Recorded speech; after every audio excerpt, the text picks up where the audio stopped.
адам баласы өзіне жауапкершілік алған кезде, ой, тиіп кетті ау деймін, қазір алып тастайын. Өзіне жауапкершілік алған кезде не болады? Значит, келеді да мына жерге ол адам баласы бүйтеді. Аха, мынау менің әлемім екен. Мына әлемнің ішінде не болды? Мен бір жерге барып күйіп қалдым ба? Значит, оған мен жауапкершілік. Значит, маған білім алу керек. Не себептен мен күйдім бір жерге барып? Не себептен мен болмайтын бір приложение, платформаға барып ақша салып жатырмын? Не себептен мен аңқиып біреудің айтқанына сеніп жүрмін? Значит, ол менған білім керек па? Білім керек. Білімді Матик Баскетте біз беріп жатырмыз ба? Беріп жатырмыз, достар. Алам деген адамға. Сабақтар записте тұр. Хотя мен оны записке қоймасам да болады. Бүгінгі сабақта записке қалдырып, әдейі қойып қоям. Сосын қараңыздар, екінші сәт, тағы қандай мысалы сұрақ болады? Мен денсаулығым. Оған, значит, менің себебім болып тұр ма? Қараңыздар, сіздер егер өздеріңізге жауапкершілік алған кезде сізде күш пайда болады. Қандай күш? Егер адам баласына шетте тұратын болса, мына жерде, я, ондай кезде бар ғой, мынау әлем басқа жақта тұрғандықтан, сіз бұл әлемді реттей алмайсыз. Сіз потому что ол әлемнен шығып кетіп қалғансыз, өзіңіздің әлемнен. Жауапкершіліктің бәрін басқаларға артып, из-за этого сіздің өмірде, адамның өмірінде бардақ болып кететіні сол.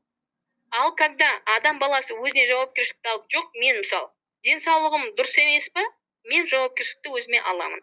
Значит, спортпен айналысам, я, сосын не жаңағы дұрыс тамақ жеймін, мысалы да, жаңағы дұрысты негативі жоқ адамдармен не қыламын. Лидер болғыңыз келе ма, тоже өзіңізге айтасыз. Аха, маған ана кісі маған негатив айтып жатыр, мысалы бүгін жаңа бір серіктесім шығып айтып жатыр да, бәленбай 20-30 минуттық аудио, анау әлем аудио ғой, соны тыңдап отыр еще. Менің бір партнерларым жіберіп еді деп. Жөн түзу аудио болса, мен басын тыңдаймын да, ондайды өшіріп тастаймын, ары қарай тыңдамаймын вообще. Мысалы, негатив айтып жатыр ма, ол кісіге айту керек. Айналайын, брат, дос, не знаю, там, бауырым, ер азамат болса немесе қарындасым, әпкем, там, не знаю. Саған ақша керек па? Кредитін жапқың келе ма? Бай болғың келеді ма? Давай, мен де жұмыс жасап жатырмын, мен де сен сияқты адаммын, мен аспаннан салбырап Алла тағала маған бірдемені беріп тұрған жоқ қой. Маған Алла тағалаға 2 көз, 2 аяқ берді, көз берді, Аллаға шүкір. Бізде даже инвалидтер бар, кстати, көздері дұрыс емес, дұрыс көрмейтін, ана аудионы ғана тыңдайтын инвалид организация бар, менде жұмыс жасайды, осы Матик Баскетте. Білесіздер ма? Ден сап-сау болып тұрған адамдар неменеге не қылатын, кейде таңғалатын сол ғой. Кейде мені кейбір адамдар түсінбей жатқан шығар. Не себептен Гүлжан ханым кейде ұрсады деп. Потому что мен ұрыспағанда көзі сап-сау, саусағыңыз бар. Не знаю, сіздерге ешкім шақтағаз деп жатқан жоқ, оны жұмыс жасап мына жерде оп-оңай ғой Матик Баскетте. Готовый шпаргалканың бәрін дайындап беріп жатырмын. Сабақтардың бәрі дайын тұр. Келіңіздер, үйреніңіз. Мына жерде сіздердің үйренген заттар мынау бар ғой, мына сабақтар, достар. Предпринимательдер осыны бар ғой, маған 2,5 миллионға сатып алады осындай білімдерді алу үшін. Менің наставничествомды алу үшін 2 миллион, 2,5 миллион теңге төлейді. Чтобы мен оларға бітіп, миының бәрін тазартып, жұмыс жасап, трансформация жасап беру үшін, бизнестерін көтеру үшін. Мен оны біздің партнерларға бесплатно беріп отырмын ғой, мынаны. Мінеки, сіздер мысалы лидер болғыңыз келді ма, біреулер негатив айтып жатыр ма, все. Сіз айтасыз, аха, ондай негатив айтып жатса, может быть, менің өзімде негатив қорқыныш бар шығар. Біздің любой адам бар ғой, достар, біздің командамыздағы адамның барлығы біздің айнамыз болып саналады. Мұсылманның айнасы деп бекер айтпайды. Адамның айнасы болады екен. Жұбайыңыз болсын, басқа болсын, бәрі сіздің айнаңыз. Сондықтан сұрақ қою керек. Бұл әңгіме не үшін шығып жатыр? Значит, менің ішімде қорқыныш бар. Менің ішімде, значит, сомнение бар. Сондықтан олар маған кеп айтып жатыр. Менің ойымдағы заттарды. Значит, ол заттардан арылу үшін не істеу керек? Білім алу керек. Қорқынышты, сомнениені кетіретін дүние білім, достар. Ол сол именно қорқынышқа қарсы қару, білім біздің. Сол білімді жақсылап алсаңыздар, білімді үйренсеңіздер, ары қарай сіздер любой затты бүйтіп шағып кете беретін боласыз. Сосын сіздер өздеріңіздің алып жатқан білімдеріңізді бағалаңыздар. Мына жердегі айтып жатырмын ғой, биржаны үйрену $1 миллион тұрады. Крипто кошелекті үйрену $250 тұрады. Ана жолы $1 миллион дегенде мен бекер айтып отқаным жоқ, ана жолы бір қыз маған шығып, тіркеліп жатқан қыз айтып жатыр маған, $1 миллион тұрады деп. Ана вебинарда ма бір күн айтып жатыр еді ғой ана жол. Шынымен де солай, мен кезінде $3,000 сатып алғам. Анау вообще airdrop жаңағы сейлы преселы деген ана криптовалютаның несін түбегейлі анау қайдан шығатынын үйрену үшін $30,000 төледім мен. Бұл білімдердің барлығын мен айдаладан алып беріп жатқам жоқ, достар. Бұның барлығы кейде интернетте берілмейді. Көптеген білімді мен сатып алған білімді осында бесплатно беріп жатырмын. Сондықтан айтып жатырмын, оны бағалап білсеңіздер, өзіңіздің білім алып жатқаныңызды, мынау целый институт үйретпейді мұны, біздің үйретіп жатқан дүниені. Мұны бізде ондай әлі не принято, айтып жатырмын ғой, біз записьті, Западтан, Европадан 100 жыл, 150 жыл, 300 жылға шейін қалып барамыз. Білім жағынан, даму жағынан. Сондықтан да осы білімдерді мен өзім қолға алып таратып жатқан себебім сол. Сондықтан бұл білімді алыңыздар да бөлісіңіздер. Командаң сізге негатив айтып жатыр ма, оларға түсіндіруге тырысыңыздар. Үш рет түсінбесе басқа. Лидері, жан жақтарыңызға лидерді жинаңыздар. Жұмыс жасаймын, істегім келеді, ақша қажет етіп тұрған адамды. Адам баласының бір керемет бір қасиеті бар, достар. Көбінесе бүйтіп байқасаңыздар, адам баласы бар ғой, негатив айтып отыруға қай кезде уақыты жетеді? 15-20 минут, жарты сағат. Оның, значит, ісі жоқ. Ісі жоқ. Вообще, делать нечего деген сөз. Уайымы жоқ. Өтірік уайым анау. Өзін өзі алдап отырған адам. Делать нечего, да, сосын барып негативті айтып отырады. Анау айтады ғой, қарны тоқтық, көйлегі бірдеме жаңағы аздырар адам баласын деген бір не бар еді ғой, выражение. Сол ғой. Делать нечего болған кезде адам баласының ойына негатив кетеді отырып ап. А когда бар ғой анау қарны аш болып тұрған кезде адам баласында. Вот когда адамның, не знаю, алқымынан анау қарны аш болып мынандай днода тұрған кезде бар ғой, төменде тұрған кезде адам баласы. Жоғарыға шығу үшін уже все. Әрі қарай не қылатын болса, уже бітті деген сөз мына кісі. Из-за этого бұл не істейді, былай қарай секрет. Просто осы жағдайға көп адамдар осы жағдайға түсіп барып секрет, да? А мына жерде тұрса, ол ары қарай көтеріліп кетуге бүйтіп, сәл түсіп ма, ары қарай көтеріліп кетуге, кейде не қылмайды, ойланбайды соны. Қазір более-менее кредитке кішкене ақшасын жауып, немесе бір кішкене более-менее үйі болып, тағы да бір үй алуға ниет етейін, мысалы, бір бизнесім бар, екінші бизнесті дамытайын. Мысалы, мен мына математикте не үшін 150 кабинетім бар? Себебі мен бір кабинетке 15 адам тіркедім бе, жатып алып отыруыма болады. Бірақ мен олай емес, өзіме мотивация жасау үшін тағы да бір кабинет аламын. Потому что тағы да мен адамдармен жұмыс жасауым керек. Потому что егер мен оны жұмысымды, команданы дамытуды постоянно қайталап, жаңартып, инструменттерді қолданып отырмасам, мен отвыкать етіп ұмытып қалам. Қалай жұмыс жасау керек? Ол чат жасау деген не еді? Оның бәрін ұмытып қалам. Оны постоянно практикада қолдану керек. Ал егер достар, сіздер мына жерге қолданған кезде сіздер чатты жасайсыздар бірінші. Чат, ақпарат чат. Бұл бірінші. Чат жасайсыздар. Ол чатқа адамды қосасыздар. 10 адам күніне, немесе 50 адам күніне қосасыздар. Сосын, так, мынау енді осы, так, как бы сделать, бүйтіп қояйын мен. 10 адам қосасыздар. Сосын ол жерге тағы да ақпарат.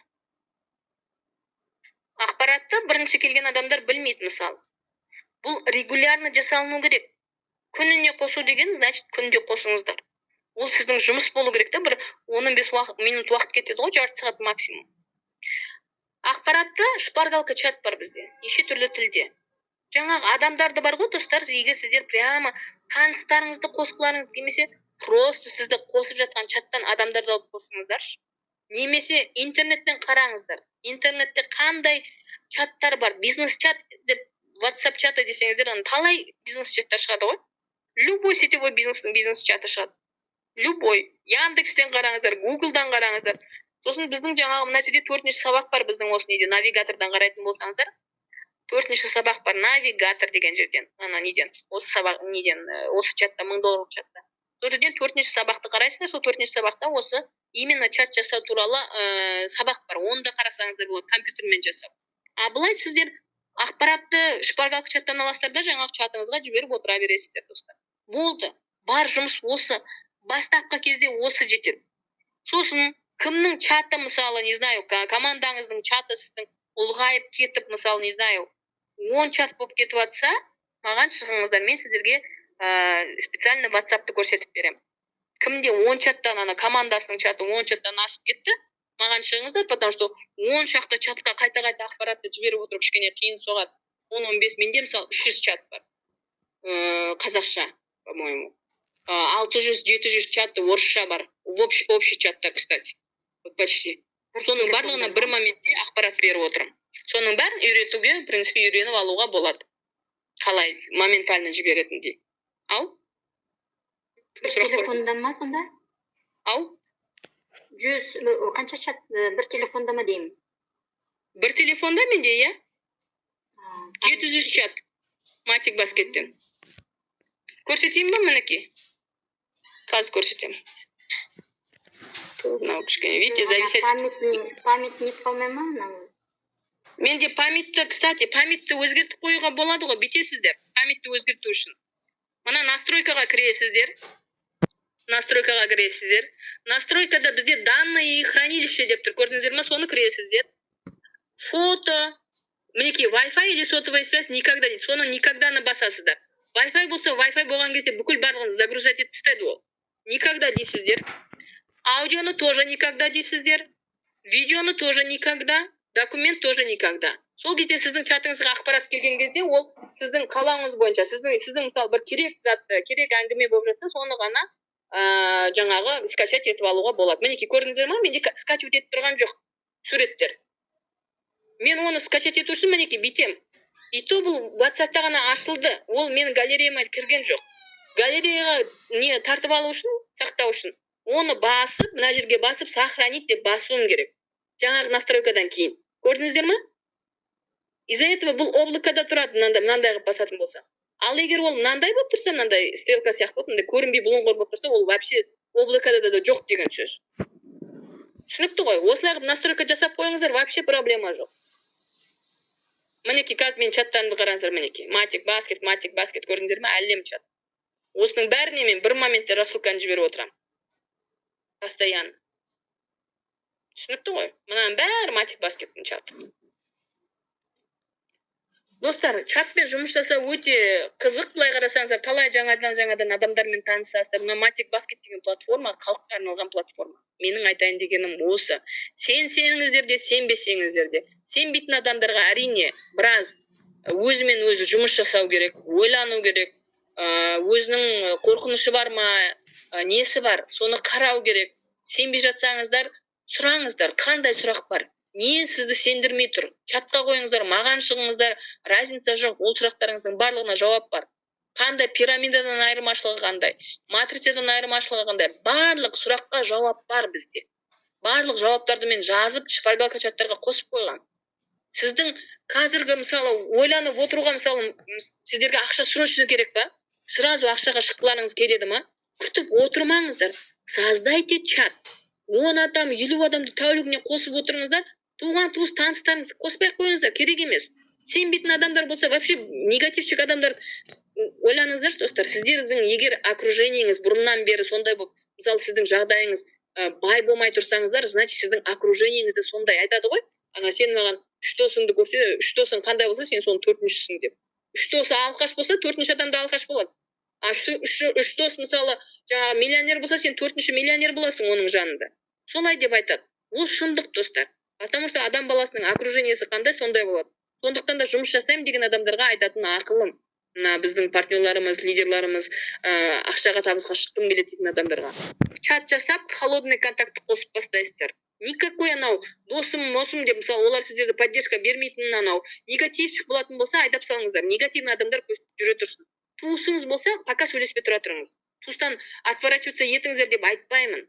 Бірақ туысыңыздың көзін кейін барып жеткізу үшін, чтобы оны негативтан сразу позитивқа шығару үшін, сізге өзіңізге нәтиже жасау үшін холодный контактқа шығып, жан-жағыңызға жұмыс жасаймын, ақша табамын, мен миллионер болам дейтін адамдарды жинаңыздар. Лидер адамдар жан-жаққа жинаңыздар.